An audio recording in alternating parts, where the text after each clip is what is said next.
Hello friend, how are you? Welcome to त्रिपान study centre. आज जो हम करने जा रहे हैं क्लास 12th एनआईएस बोर्ड का बायोलॉजी का चैप्टर फोटोसिंथेसिस। दोस्तों, ये चैप्टर जो है क्लास 12 जो है बायोलॉजी के चैप्टर में बहुत महत्वपूर्ण अपना स्थान रखता है, लेकिन साथ में जो है 11वीं क्लास के बच्चों के लिए जो एनसीईआरटी के सिलेबस है उनके लिए भी बहुत इम्पोर्टेंट है। ये चैप्टर में जो है काफ़ी कुछ हम जानेंगे और ये चैप्टर साथ में जो है 8th 9th 10th और 11th 12th के बच्चे उनके लिए भी काफ़ी हद तक इम्पोर्टेंट है। ठीक है, लेकिन इस चैप्टर में जो है आपको जो है दोनों लैंग्वेज में, हिंदी इंग्लिश दोनों में ही समझाई जाएगी। तो ये बहुत ही है जो डबल डोज के रूप में आपके समक्ष रहेगा, तो ये आपके लिए बहुत ही इम्पोर्टेंट रखता है। ठीक है, लेकिन आपको पता ही कि चैप्टर स्टार्ट करने से पहले एक बात जो मैं हमेशा कहता हूँ, जिसको आपको सोचना भी चाहिए, विचार भी करना चाहिए, वो और अमल भी करना चाहिए, वो ये है। वीडियो देखिए, पूरा देखिए, क्योंकि अधूरा जानकारी सदैव खतरनाक होता है। साथ में एक इम्पोर्टेंट बात ये भी रहता है, अगर आप पहली बार वीडियो देख रहे हो तो लाइक शेयर सब्सक्राइब करना मत भूलना। देखिए दोस्तों, लाइक कीजिएगा तो बनाने वाले का जो है प्रोत्साहन बढ़ता है और आपके लिए अच्छा से अच्छा करने की कोशिश करता है। ठीक है, सब्सक्राइब करना आपके हित में है। इसका कारण ये है कि अगर आप सब्सक्राइब करके रखोगे तभी जो है मेरा वीडियो का नोटिफिकेशन मिलेगा। और आपको पता है कि मैं हर क्लास का जो है सब्जेक्ट डालता ही रहता हूँ समय समय पे। तो अगर सब्सक्राइब करके नहीं रखिएगा तो शायद उस वीडियो से आप अनभिज्ञ रह जाइएगा, यानी वो आपको प्राप्त नहीं होगा और आप उसका नॉलेज नहीं ले पाइएगा। साथ में जो अगर आप शेयर करते हो तो शेयर करना एक जग कल्याण के समान माना जाता है। इससे ये होता है कि मान लीजिए कोई जो है बच्चा जो है मेरी वीडियो की उसकी ज़रूरत थी और आपके थ्रू वो वीडियो उसको पास पहुंचा है, तो वो सदैव ही आपका धन्यवादी रहेगा और सदैव ही आपका जो है शुक्रिया अदा करेगा कि तुम्हारे कारण मुझे जो है वीडियो प्राप्त हुआ। तो दोस्तों, आपको पता ही होगा कि त्रिपान स्टडी सेंटर सिर्फ एक क्लास के लिए ही अग्रसर नहीं है, ये कई क्लासों के लिए अग्रसर है। जैसे 8th 9th 10th 11th 12th CBSE के सारे चैप्टरों को कवर करेगा समय के साथ। प्लस जो है एनआईएस बोर्ड का 10th+2 को भी कवर करता है, सभी सब्जेक्टों का। प्लस जो है बीए पंजाब यूनिवर्सिटी का जो है फर्स्ट सेमेस्टर से लेकर 6th सेमेस्टर तक 8 सब्जेक्टों को कवर करता है। प्लस जो है एमए के जो है बच्चे ऑन डिमांड जो मुझे करते हैं कमेंट, उनके लिए भी त्रिपान स्टडी सेंटर जो है अग्रसर है। देखिए दोस्तों, त्रिपान स्टडी सेंटर इतना बड़ा है, विस्तृत है, तो आपको अभी जो है लाइक शेयर सब्सक्राइब कीजिए और अपने दोस्तों के साथ बांटिए। ठीक है, तो भूलिए मत, ये करना आपका फर्ज है और मेरा कार्य करना है आपको टॉपिक लेके चलना है। देखिए, आज देखते हैं हमारा आज टॉपिक क्या है। The next topic is factor affecting the rate of photosynthesis. Who is the factor is affecting the rate of photosynthesis? So here, the factor affecting the photosynthesis is a factor affecting the photosynthesis can be divided into two broad category: the internal and external factor. Here, internal and external factor. The first is internal factor. The internal factor is a chlorophylls.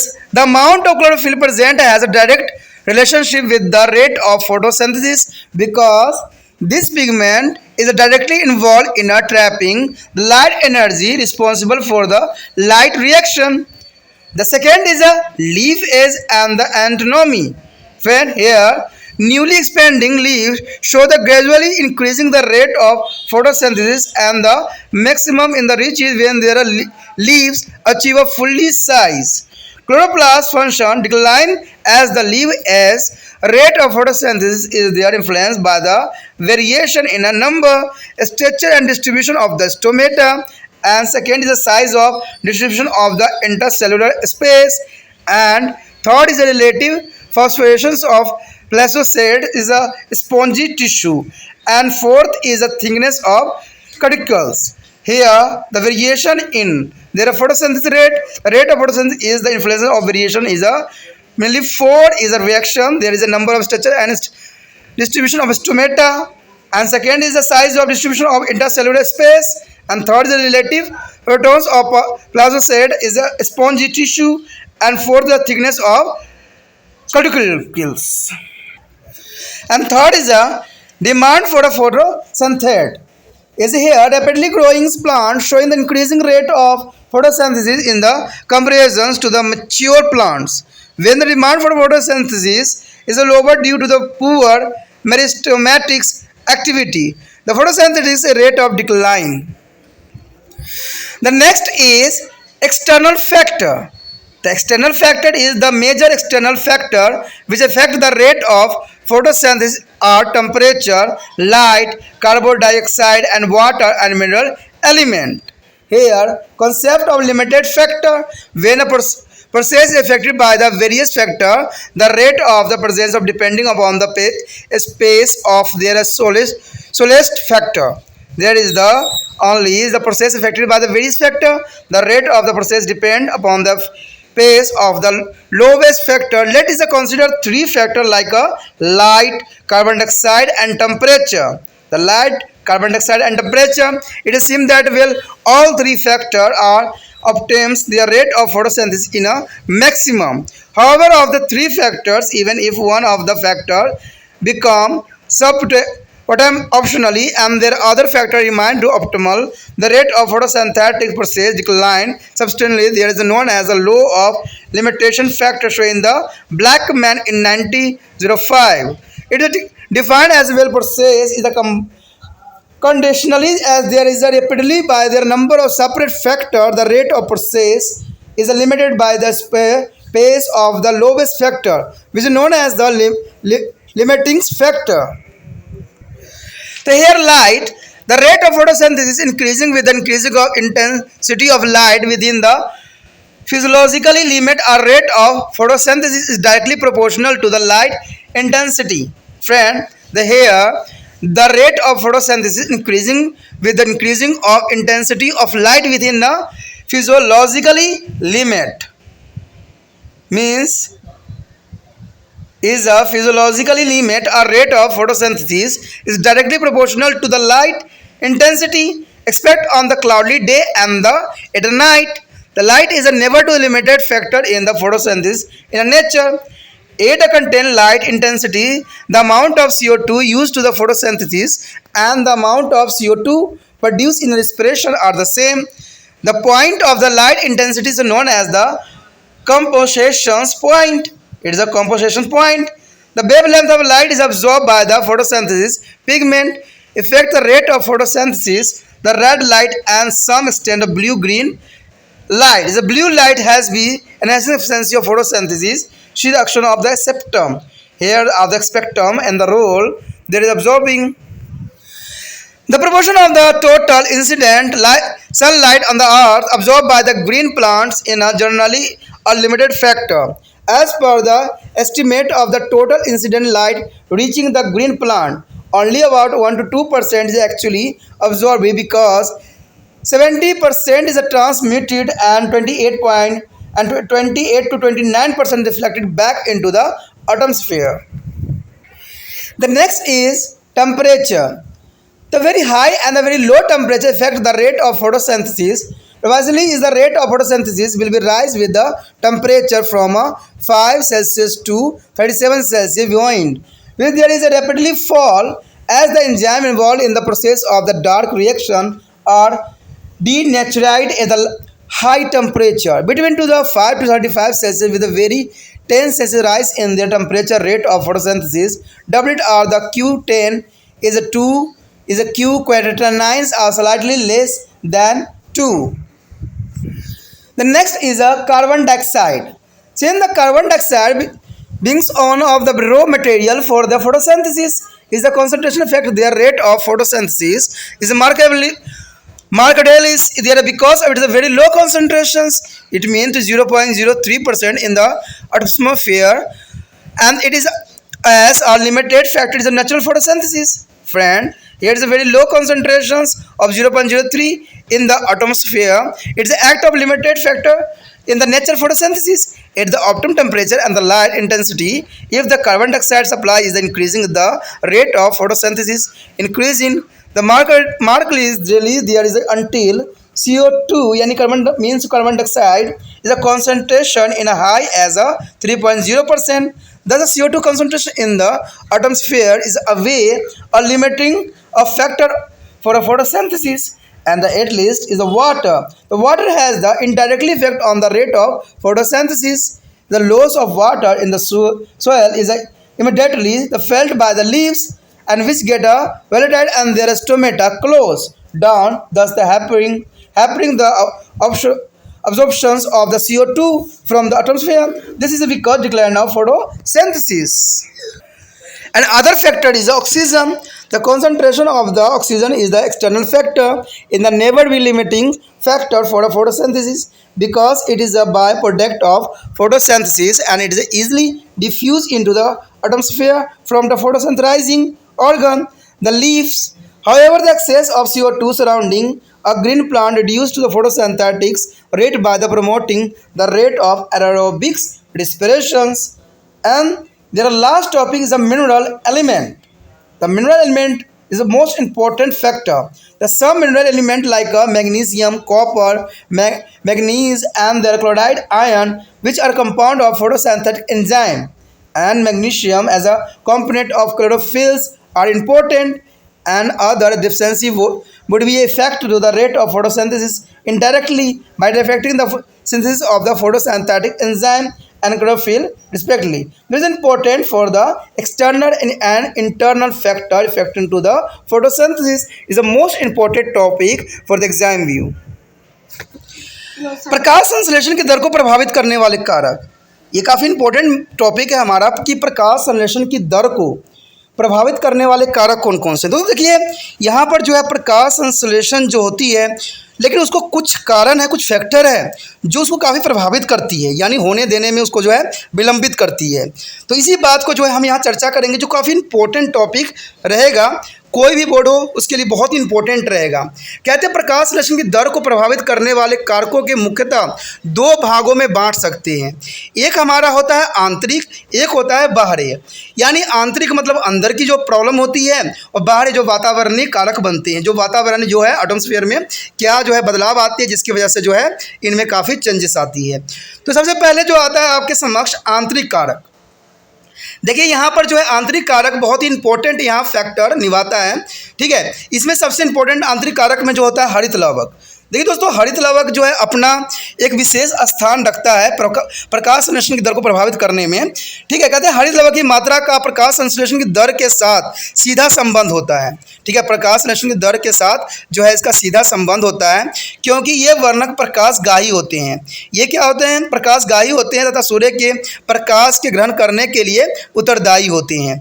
यानी ये जो होते हैं सूर्य के प्रकाश को ग्रहण करने के लिए सबसे बड़ा जो है कारण फैक्टर बनते हैं। उसके पश्चात कहते हैं पत्तियों की आयु एवं संरचना। देखिए पत्ती की जो आयु एवं संरचना होती है वो भी अपना जगह पे बहुत महत्वपूर्ण स्थान रखती है।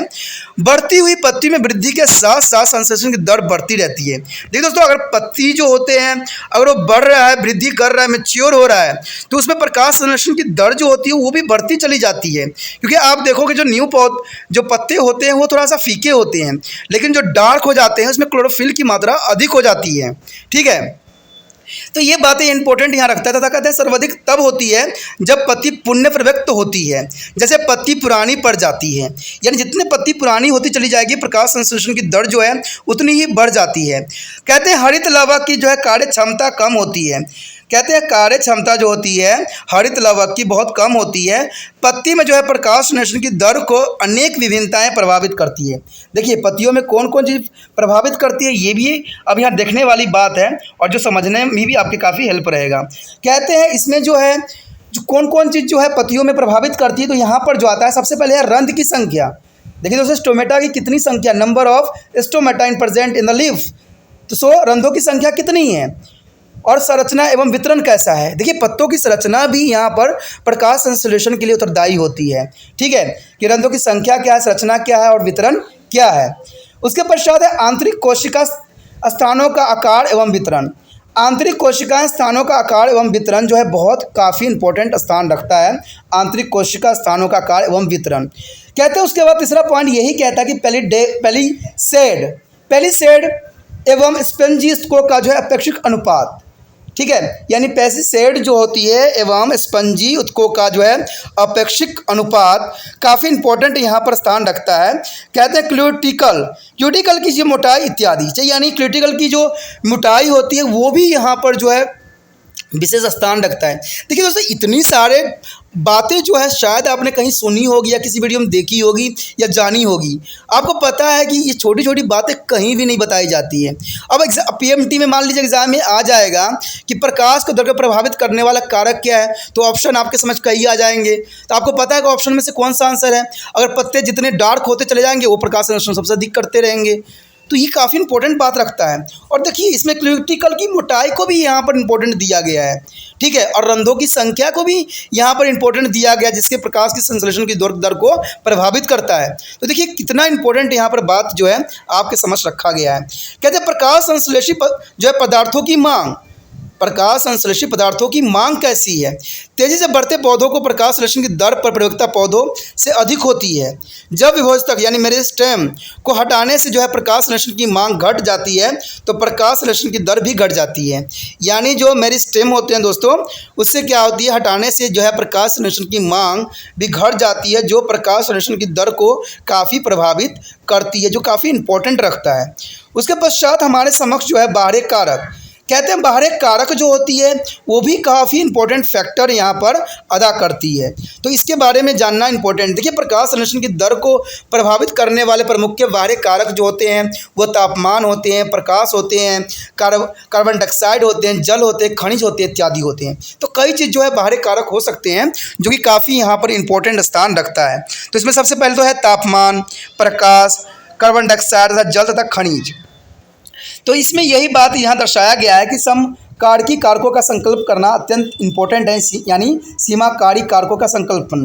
कहते हैं जब कोई रासायनिक प्रक्रिया एक से अधिक कारकों से प्रभावित होती है, यानी जब कोई रासायनिक क्रिया एक से अधिक कारकों से प्रभावित होती है तब उस प्रक्रिया की दर उस कारक पर निर्भर करता है। यानी कारकों के जो होती है उस प्रक्रिया के दर उस कारक पर निर्भर करती है जो अपने न्यूनतम मान के सबसे समीप हो अथवा सबसे कम मात्रा में हो, यानी सबसे कम मात्रा में हो या अंदरता या दर में उपस्थित होने वाले कारक पर निर्भर करती है। सबसे कम मात्रा वाले कारक को जो है सीमाप कारक कहते हैं, यानी सबसे कम मात्रा वाले कारक को जो है सीमाप कारक कहते हैं। याद रखना है दोस्तों, बहुत काम का है। जो कम कारकों वाला रहता है उसे सीमाप कहते हैं। उदाहरण के लिए दिए प्रकाश संश्लेषण के लिए जरूरी कारक ताप, प्रकाश एवं कार्बन डाइऑक्साइड पर्याप्त मात्रा में हो तो प्रकाश संश्लेषण की दर सर्वाधिक होगी, परंतु इसमें से एक भी कारक की मात्रा कम हो तो प्रकाश संश्लेषण की दर घट जाती है। तो इससे जो है सीमाकारी कारकों का नियम अथवा ब्लैकमैन के सीमाकारी नियम भी कहते हैं। तो ये याद रखना, कई बार एग्जाम में आ जाता है कि जो है सीमाकारी कारकों का नियम क्या है या ब्लैकमैन की सीमाकारी नियम क्या है। तो इसमें याद रखना कि जो 3 एलिमेंट जो है बहुत इंपॉर्टेंट है, ताप, प्रकाश और कार्बन डाइऑक्साइड। अगर इनमें से किसी भी प्रकाश संश्लेषण द्वारा कोई भी तत्व की मात्रा कम जाती है तो उसका जो है प्रकाश संश्लेषण की दर घट जाएगी।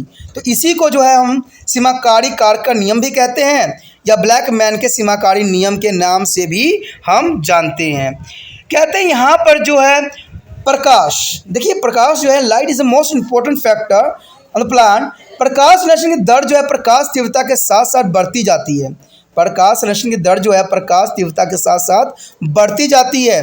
केवल बादल घिरे दिनों में प्रकाश कभी भी सीमाप कारक नहीं होता है, यानी जब बादल घिरे रहते हैं तब दिन में जो है प्रकाश कभी भी सीमाप कारक नहीं होता है। कहते हैं एक विशिष्ट प्रकाश की तीव्रता पर प्रकाश संश्लेषण में जो है प्रयुक्त होने वाली कार्बन डाइऑक्साइड का श्वसन के दौरान उत्सर्जित कार्बन डाइऑक्साइड की मात्रा सामान्य होती है। प्रकाश तीव्रता के इस बिंदुओं को जो है समायोजन बिंदु यानी कंपोजिशन पॉइंट भी कहते हैं। यानी ये समायोजन बिंदु अगर एग्जाम में आ जाता है यानी compensation point, this the most important. एक कहते हैं एक ही बात कहा गया ना कि एक विशिष्ट प्रकार की तीव्रता पर प्रकाश संश्लेषण में प्रयुक्त होने वाली कार्बन डाइऑक्साइड तथा श्वसन के दौरान उत्सर्जित कार्बन डाइऑक्साइड की मात्रा सामान्य होती है। तो प्रकाश तीव्रता की इस बिंदु को जो है समायोजन बिंदु यानी कंपेंसेशन पॉइंट भी कहते हैं। कहते हैं प्रकाश का जो है तरंग दैर्घ्य भी प्रकाश संश्लेषण को प्रभावित करती है। देखिए प्रकाश का तरंग दैर्घ्य भी जो है प्रकाश को जो है प्रकाश संश्लेषण को काफ़ी प्रभावित करती है। कहते हैं लाल प्रकाश अर्थात कुछ हद तक नीला प्रकाश प्रकाश संश्लेषण दर को बढ़ा देता है। आपको पता ही है कि लाल में जो है और नीला में जो है प्रकाश में जो काफ़ी सक्रिय जो है हो जाता है, यानी प्रकाश संश्लेषण की दर काफ़ी हद तक बढ़ जाती है। ठीक है, लेकिन ग्रीन में नहीं होती है, ग्रीन में रुक जाती है। तो ये बात भी आपको ध्यान रखने वाली है कि लाल प्रकाश और नीला प्रकाश में जो है प्रकाश संश्लेषण की दर बढ़ जाती है, यानी सक्रिय वर्णक भी आप समझ सकते हो। उसके पश्चात हमारे समक्ष आता है तापमान। देखिए तापमान का भी जो है इस पर अपना एक प्रभाव पड़ता है। कहते हैं बहुत अधिक तथा बहुत कम तापमान प्रकाश संश्लेषण दर को कम भी करता है, यानी अधिक तापमान हो या कम हो तो प्रकाश संश्लेषण की दर को भी काफ़ी प्रभावित करती है। प्रकाश संश्लेषण की दर को जो है 5 से 37 सेल्सियस तक बढ़ती है, 5 से 37 सेल्सियस तक बढ़ती है, परंतु इससे अधिक तापमान होने से इसमें तीव्र गिरावट आती है। देखिए 5 से 37 सेल्सियस तापमान पर जो है पौधा अच्छा खासा जो है अपना कर लेता है, लेकिन इससे कम हो या अधिक हो तो जो है ये रुक जाती है, यानी होती नहीं है इसमें प्रकाश संश्लेषण, क्योंकि अधिक तापमान पर जो है अप्रकाशीय अभिक्रिया में भाग लेने वाले एंजाइम सक्रिय हो जाते हैं। यानी 5 से 35 के बीच प्रति 10 सेल्सियस तापमान बढ़ने पर जो है प्रकाश संश्लेषण की दर दुगनी हो जाती है, अर्थात Q10 = 2। तो Q इज़ अ गुणांक। तो यहाँ पर बहुत काफ़ी इंपॉर्टेंट बात यहाँ पर आती है। उसके पश्चात हमारे समक्ष आता है कार्बन डाइऑक्साइड। देखिए कार्बन डाइऑक्साइड की जो है अपनी एक विशेषता है। कार्बन डाइऑक्साइड जो है प्रकाश संश्लेषण की प्रमुख कच्ची सामग्री है। ठीक है, ये आप याद रखना कि कार्बन डाइऑक्साइड जो है प्रकाश संश्लेषण की सबसे प्रमुख कच्ची सामग्री जो जीव जंतु द्वारा उत्पन्न की जाती है। इसकी सांद्रता अथवा मात्रा प्रकाश संश्लेषण की प्रमुखता को प्रभावित भी करती है। यह वातावरण में अपनी अल्प मात्रा यानी 0.03% के कारण प्राकृतिक रूप से जो है सीमाव है कारकों के रूप में होती है। अनुकूल तापमान एवं प्रकाश की तीव्रता पर यदि CO2 की आपूर्ति बढ़ा दी जाए तो प्रकाश संश्लेषण की दर प्रमुखता से जो है बढ़ जाती है, जो कि काफ़ी इंपॉर्टेंट यहाँ पर जो है वैल्यू भी रखती है। उसके बाद है जल। देखिए जल का भी अपना एक विशेष स्थान है। जल जो है अप्रत्यक्ष रूप से जो है प्रकाश संश्लेषण की दर को प्रभावित करती है, यानी जल भी जो है प्रकाश संश्लेषण की दर को काफ़ी प्रभावित करती है। कहते हैं मृदा में पानी की कमी से पौधे द्वारा जल हानि को रोकने के लिए रंध्र बंद हो जाता है। ठीक है, कहते हैं पौधे द्वारा जल हानि को रोकने के लिए रंध्र बंद हो जाता है। ठीक है, अंततः CO2 जो है वातावरण से अवशोषित नहीं हो सकेगा, जिससे प्रकाश संश्लेषण में कमी आ जाती है, यानी जिससे कार्बन डाइऑक्साइड के वातावरण से अवशोषण के कारण जो होती है प्रकाश संश्लेषण में कम हो जाता है। ठीक है, उसके पश्चात हमारा आता है दोस्तों खनिज यौगिक। देखिए खनिज यौगिक का भी अपना एक स्थान है। कहते हैं कुछ खनिज यौगिक जैसे तांबा, मैग्नीज और क्लोराइड इत्यादि प्रकाश संश्लेषी एंजाइम के हिस्से होते हैं तथा ये मैग्नीशियम हरित लवक का एक भाग है। अंततः ये भी जो है अप्रत्यक्ष रूप से प्रकाश संश्लेषण की दर को काफ़ी प्रभावित करते हैं, यानी जो है ये भी अप्रत्यक्ष रूप से जो है प्रकाश संश्लेषण की दर को काफ़ी प्रभावित करते हैं, क्योंकि ये हरित लवक तथा एंजाइम के प्रमुख घटक माने जाते हैं। एंजाइम के काफ़ी घटक माने जाते हैं, जो कि काफ़ी इंपॉर्टेंट भी यहाँ स्थान रखता है। The next topic is chemosynthesis. Friend, what do you mean to the chemosynthesis? Here, when the plant utilizes light energy to reduce carbon dioxide to the carbohydrate, they are called photosynthetic autotrophs. Friend, when the plant utilizes light energy to produce a carbon dioxide to the carbohydrate, they are called photosynthetic autotrophs. There are some bacteria which can be utilized of chemical energy released during the biological oxidation of contained inorganic substance to reduce the carbon dioxide to the carbohydrate. These bacteria are called chemosynthetic autotrophs. It's called to the chemosynthetic autotrophs. This is found in a many colorless bacteria, and because they use to the chemical energy to reduce and carbon dioxide. This process of carbohydrate synthesis is known as the chemosynthesis. You understand? This is found in many colorless bacteria, and because they are use chemical energy to reduce carbon dioxide. This process of carbohydrate synthesis is known as a chemosynthesis. The chemosynthesis may be defined as the method of carbon accumulations when the reduction of CO2 is carried out of darkness, utilizing the energy obtained from oxidations of inorganic substance such as H2S, hydrogen sulfide and ammonia. There is a H2S and the NH3. It is the most important chemical for chemosynthesis. The common chemosynthesis form are nitrophilous bacteria is a Nitrosomonas, and the Nitrobacters is the oxidizing NH3 to NO2. The sulfur bacteria and the iron bacteria and hydrogen and methane producing bacteria. Here is the most important factor. There is a chemosynthetic form. Here, difference between two photosynthesis and chemosynthesis. Friend, and the photosynthesis and chemosynthesis is a two different categories. The most important for the exam view. The CVS is a question all time. There is a reaction and the difference of photosynthesis and chemosynthesis reaction. So, is a note down your notebook. There is a chemosynthesis. It is a first. It is a occur only in the colorless anaerobic bacteria. But other side of photosynthesis is this process occur in all green plant, including green bacteria. Including a green bacteria also. And the chemosynthesis is during this process CO2, carbon dioxide is reduced and carbohydrate without light and chlorophyll. But there is a photosynthesis reaction is a carbon dioxide and H2O are converted into the carbohydrate in the presence of light and chlorophyll.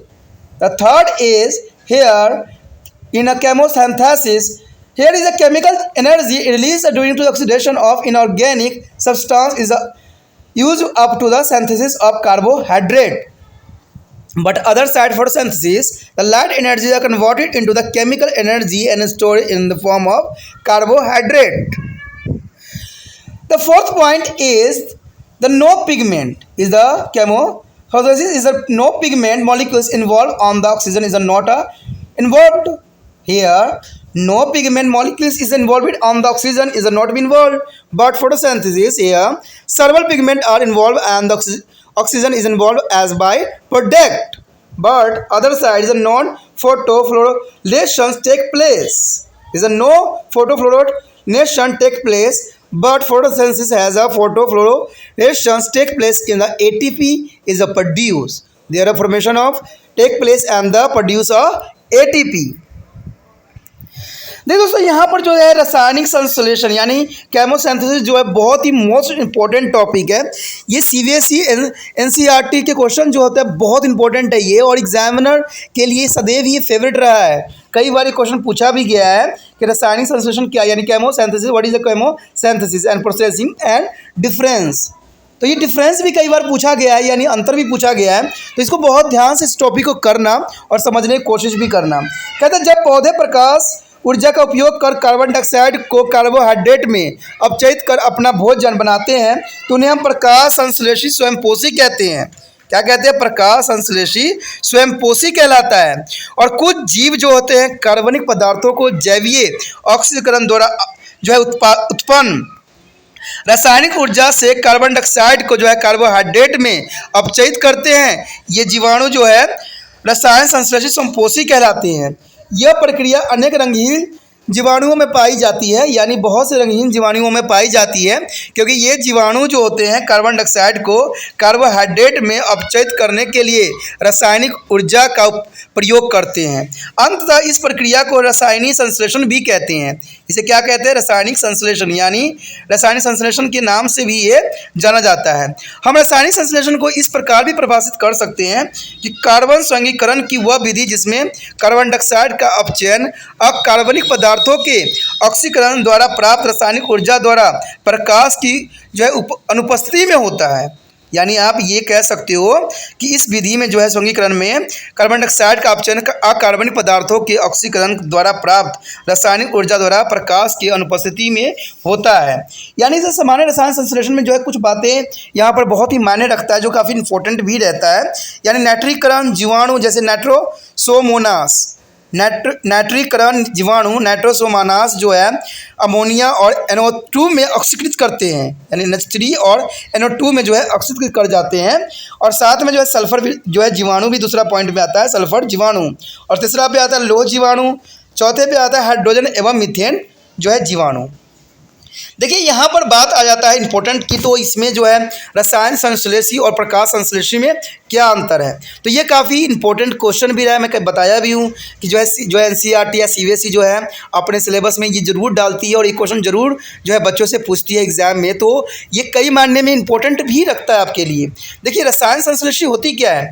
यह केवल रंगीन वायवीय जीवाणु में होते हैं, ये क्या होता है, याद रखना, ये केवल रंगहीन वायवी, ठीक है, जीवाणुओं में होते हैं। लेकिन प्रकाश संश्लेषण जो होते हैं यह हरे पौधे एवं हरे जीवाणुओं में होते हैं। हरे पौधे जितने भी होते हैं सभी में, हरे जीवाणु जितने होते हैं उनमें भी ये प्रकाश संश्लेषण की अभिक्रिया होती है। कहते हैं इस प्रक्रिया में जो है कार्बन डाइऑक्साइड का कार्बोहाइड्रेट में अपचयित जो है हरित लवक एवं प्रकाश की अनुपस्थिति में होता है। यानी यहाँ पर दोस्तों देखोगे तो कार्बन डाइऑक्साइड की जो है कार्बोहाइड्रेट में अपचयन होता है हरित लवक एवं प्रकाश की अनुपस्थिति में होता है। लेकिन इधर कहते हैं कि कार्बन डाइऑक्साइड तथा हाइड्रोजन यानी कार्बन डाइऑक्साइड और वाटर जो है प्रकाश एवं हरित लवक की उपस्थिति में कार्बोहाइड्रेट में परिवर्तन हो जाता है। यानी कार्बन डाइऑक्साइड और जो है वाटर प्रकाश एवं हरित लवक की उपस्थिति में कार्बोहाइड्रेट में परिवर्तन हो जाता है। कहते हैं यहाँ जो है कार्बनिक पदार्थों के ऑक्सीकरण से निकली ऊर्जा का उपयोग कार्बोहाइड्रेट के संश्लेषण में होता है। दोस्तों यहाँ याद रखना कि यह कार्बनिक पदार्थों के ऑक्सीकरण से निकलनी ऊर्जा का उपयोग कार्बोहाइड्रेट के संश्लेषण में किया जाता है। लेकिन यही प्रकाश संश्लेषण में क्या होता है, प्रकाश ऊर्जा रासायनिक ऊर्जा में परिवर्तन हो जाता है। यानी प्रकाश की ऊर्जा जो होती है वो हो जाती है किसमें, जो है रासायनिक ऊर्जा में परिवर्तन हो जाता है तथा कार्बोहाइड्रेट के रूप में संचरित हो जाती है। ठीक है, चौथी बात यही बात बताता है कि इस प्रक्रिया में कोई वर्णक भाग नहीं लेता है। यानी इस प्रक्रिया में कोई वर्णक भाग नहीं लेता है तथा ऑक्सीजन भी मुक्त नहीं होती है। यानी इसमें जो है आपको रासायनिक संश्लेषण में जो दोस्तों होता है इसमें ऑक्सीजन मुक्त नहीं होता है। लेकिन दूसरे साहब आप देखोगे कि प्रकाश संश्लेषण में जो होता है अनेक वर्णक भाग लेते हैं तथा जो है ऑक्सीजन उत्पादन के रूप में मुक्त होते हैं। ये तो आपको नॉलेज ही है कि इसमें ऑक्सीजन जो है उत्पादक के रूप में मुक्त होती है।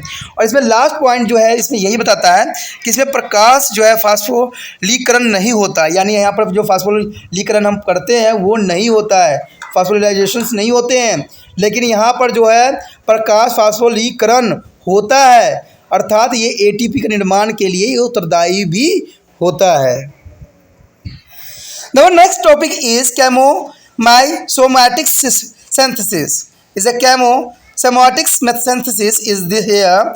This is a process which the energy is stored as the hydrogen ion gradient across the membranes is used to synthesis ATP from ADP and the PI.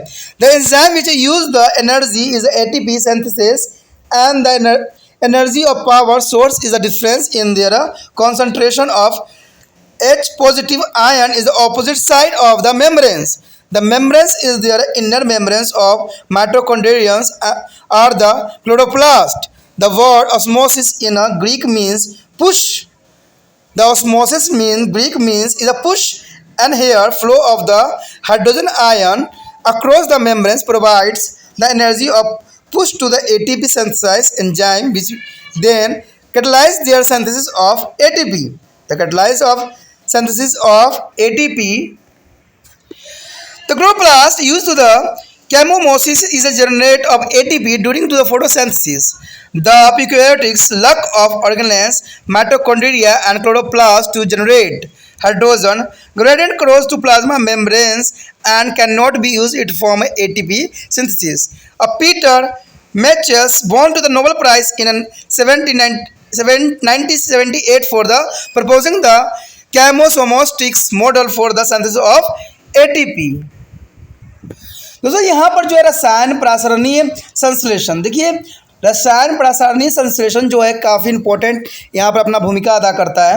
कहते हैं इस प्रक्रिया में जो है किसी भी झिल्ली के पार हाइड्रोजन आयन प्रवणता के रूप में भंडारित ऊर्जा को एडीपी और पीआई एटीपी के स्ट्रेंथ का संश्लेषण करने के लिए उपयोग किया जाता है। यानी आप कह सकते हो कि रसायन प्रासरणीय संश्लेषण में क्या होता है कि यहाँ पर झिल्ली के पार हाइड्रोजन आयन प्रवणता के रूप में भंडारित ऊर्जा को जो है एडीपी और एटीपी के संश्लेषण करने के लिए उपयुक्त किया जाता है। ऊर्जा का इस्तेमाल करने वाला एंजाइम जो ऊर्जा का इस्तेमाल करने वाला एंजाइम एटीपी होता है और ये ऊर्जा अथवा शक्ति का स्रोत झिल्ली के विपरीत पार्श्व पर जो है हाइड्रोजन आयनों का सांद्रता में अंतर के कारण होता है। यानी यहाँ पर हाइड्रोजन आयनों की सांद्रता में अंतर के कारण होता है। ये झिल्ली जो है माइटोकॉन्ड्रिया अथवा हरित लवक क्लोरोप्लास्ट की भीतरी झिल्ली होती है। याद रखना दोस्तों, माइटोकॉन्ड्रिया या हरित लवक क्लोरोप्लास्ट की भीतरी झिल्ली होती है। तो ग्रीक शब्द में जो है ऑस्मोसिस का अर्थ ही होता है धकेलना। ठीक है, आप समझ सकते हो कि ऑस्मोसिस का अर्थ ही होता है धकेलना। और यहाँ झिल्ली के पार जो है हाइड्रोजन आयनों का जो है प्रभाव ऊर्जा उपलब्ध कराता है। यानी यहाँ पर कहोगे तो आयनों का प्रभाव जो होती है ऊर्जा उपलब्ध कराती है, अर्थात यहाँ पर जो है एटीपी जो है सिंथेज एंजाइम को धकेल देता है जो फिर एटीपी के संश्लेषण को उत्प्रेरित करती है। यानी यहाँ पर जो है एटीपी सिंथेज एंजाइम को धकेल देता है जो कि फिर एटीपी संश्लेषण को जो है काफ़ी उत्प्रेरित करती है, जो कि काफ़ी इंपॉर्टेंट भी यहाँ पर रखता है। कहते हैं यहाँ हरित लवक रसायन प्रासरण अभिक्रिया को जो है प्रकाश संश्लेषण के दौरान, यानी प्रकाश संश्लेषण के दौरान जो है एटीपी उत्पन्न करने के लिए प्रयुक्त होता है। यानी एटीपी उत्पन्न करने के लिए काफ़ी ये महत्वपूर्ण यहाँ पर योगदान देता है। कहते हैं प्राकेंद्रीय प्रणाली में जो है माइटोकॉन्ड्रिया और हरित लवक दोनों ही अंगक नहीं होते हैं। देखिए दोस्तों, ये बहुत काफ़ी इंटरेस्टिंग बात रह गया यहाँ पर कि प्रकाश केंद्रीय प्रणाली में जो प्रकाश केंद्रीय प्रणाली होती है उसमें माइटोकॉन्ड्रियम्स और हरित लवक दोनों ही अंगक नहीं पाए जाते हैं, ताकि वे प्लाज्मा झिल्ली के पार हाइड्रोजन प्रवणता उत्पन्न कर सकें। यानी ये प्लाज्मा झिल्ली के पार हाइड्रोजन जो है प्रवणता उत्पन्न कर सके, वो इसका उपयोग जो है एटीपी के संश्लेषण के लिए नहीं कर सकते हैं।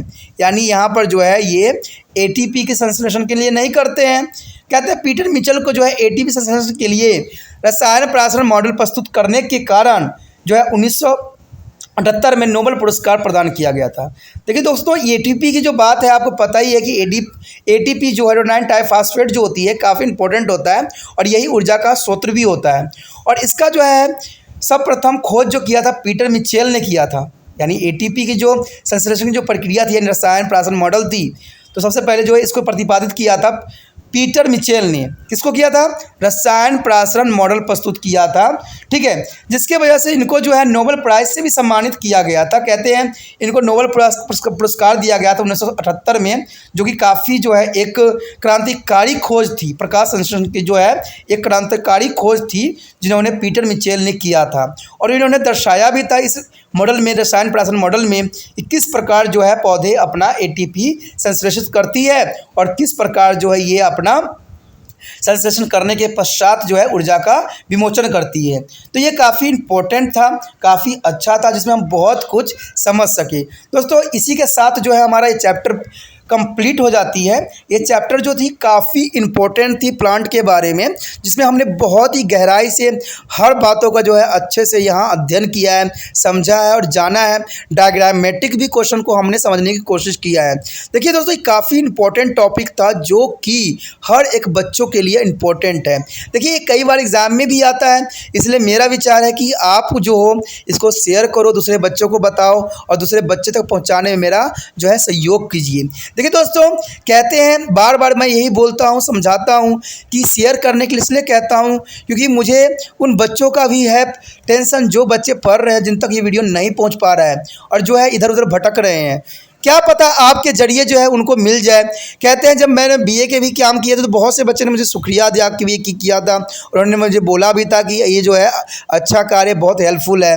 तो कहते हैं मुझे भी बोला और जिन बच्चों ने उनको सेंड किया उन्होंने भी बोला, ठीक है। तो ये बात आपको भी समझना है कि इसको कैसे पहुंचाना है। देखिए, एक व्यक्ति जो है सब कुछ नहीं कर सकता है। कहते हैं संसार जो है एक आहार श्रृंखला की जैसा है, यहाँ पर हर व्यक्ति दूसरे व्यक्ति पर डिपेंड है। तो मैं आप पे डिपेंड हो, आप मुझ पे डिपेंड हो, तो इसी तरह जो है ज़िंदगी की संघर्ष चलता रहता है। जब आपके लिए मैं कुछ कर रहा हूँ तो आपको भी मेरे लिए कुछ करने की आवश्यकता है।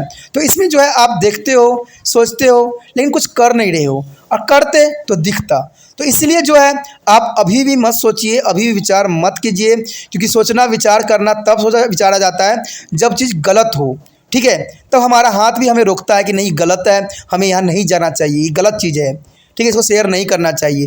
लेकिन जो अच्छा है, जो बच्चों की जो है समझ के लिए ज़रूरी है, जो बच्चों के लिए फ़ायदा हो सकता है, उनको मार्क्स गेनिंग नंबर ला सकता है, तो उसको शेयर करने के लिए सोचने की आवश्यकता नहीं है दोस्तों। उसको जो है सिर्फ शेयर करने की आवश्यकता है। तो सोचिए नहीं, विचार ना कीजिए, डायरेक्ट जो है व्हाट्सएप स्टेटस पे लगाइए और जो है अपना कर्तव्य पूरा कीजिए। इसी के साथ जो है दोस्तों हमारा टॉपिक आज खत्म हो रहा है। ठीक है, अगर आपको अच्छा लगा तो लाइक शेयर सब्सक्राइब जरूर कीजिए। अगर पहली बार अगर आप वीडियो देख रहे हो, पहली बार मेरे चैनल पे आए हो, तो सब्सक्राइब करना आपका फर्ज बन जाता है। सब्सक्राइब करने से ये होगा कि जो भी मैं आप क्लास के रिगार्डिंग कोई भी वीडियो डालूंगा उसका नोटिफिकेशन जो है समय समय पर आपको प्राप्त होता रहेगा। अगर सब्सक्राइब नहीं कीजिएगा, अगर आप दोबारा से त्रिपान सेंटर पर आने की कोशिश कीजिएगा तो वहां पर आप त्रिपान लिखिएगा तो जो है वो त्रिपस कर देगा। ठीक है, जो आप गूगल पर सर्च करोगे त्रिपस कर देगा, जिससे वजह से आप जो है मेरे वीडियो का जो है फायदा नहीं उठा पाओगे। तो सोचिए मत, विचार मत कीजिए, सब्सक्राइब कीजिए। आप सोचते होइएगा कि मेरे जो एग्जाम खत्म हो जाने के मेरा क्या जरूरत है त्रिपान स्टडी सेंटर से। ठीक है, तो इसलिए सब्सक्राइब नहीं करने का सोचिएगा, लेकिन दोस्तों ऐसा नहीं है। त्रिपान स्टडी सेंटर जो है बहुत हेल्पफुल है। क्यों? क्योंकि ये जो है आपके 8th class 9th 10th 11th 12th जो आर्ट्स के सब्जेक्ट को कवर करता ही है, प्लस जो है ये NISU बोर्ड के जो है 10th +2 को भी कवर करता है। साथ में BA जो है फर्स्ट ईयर से लेकर 6 सेमेस्टर तक बच्चों के लिए ये अग्रसर रहेगा आर्ट सब्जेक्ट में। तो सोचिए नहीं, विचार नहीं कीजिए, काफी जो है त्रिपान स्टडी सेंटर का फायदा ही फायदा है। ठीक है, अगर आप मुझे प्रोत्साहित करोगे तो आपके लिए मैं तरह तरह के वीडियो बनाऊंगा जो आपको फायदा पहुंचाएगा। एग्जाम के तौर पे मैं आपको जो है पेपर भी आपको सोल्यूशन करके दिखाऊंगा जो आपके लिए फायदेमंद रहेगा। अगर नहीं सब्सक्राइब कीजिएगा, मेरा मनोबल घटेगा, तो हो सकता है कि आपको फिर दोबारा मैं नया वीडियो बनाऊं और आपको फायदा ना पहुंचाऊं। तो अभी भी नहीं सोचिए, मेरा जितना आप फैलाइएगा, जितने दूसरे बच्चों के साथ शेयर कीजिएगा, उतना जो है मैं आपके लिए कार्य करने में अग्रसर रहूंगा। ठीक है दोस्तों, इसे सोचिए मत, विचार मत कीजिए, अभी सब्सक्राइब कीजिए और अपने व्हाट्सएप स्टेटस पे लगाइए और दूसरे बच्चों के साथ भी शेयर कीजिए। ठीक है दोस्तों, अपना ध्यान रखना। बाय।